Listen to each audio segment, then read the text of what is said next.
Hello নমস্কার বন্ধুরা, কেমন আছেন আপনারা সবাই? আশা করি সবাই ভালো আছেন। আর আমার ছোট্ট মিনি ব্লগে আপনাদের সবাইকে স্বাগত জানাচ্ছি। আজকে আপনাদের সামনে নিয়ে আসলাম নতুন আরেকটা ভিডিও। তো সেটাতে দেখতেই পাচ্ছেন আজকে ভিডিওটা শুরু হয়েছে ঠাকুরঘর দিয়ে।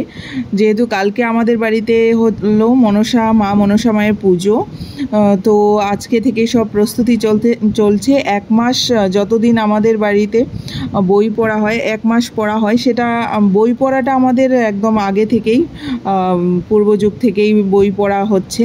তো সেই থেকে বাবু সেটা ধরে রেখেছে, আমিও পড়তাম। আমিও যখন আমরা নর্থে ছিলাম, তখনও কোয়ার্টারে যখন ছিলাম, তখনও আমি পড়তাম। রিডিং পড়া হলেও পড়তাম। বইটা ধরে রেখেছে, 1 মাস বই পড়া হয়। তো পুজোটা করতেই হয়। আর সংক্রান্তির সময় পুজো হয়ে যেত, মনসা পুজো। শ্রাবণ মাস তো অনেক দিন আগেই শেষ হয়েছে।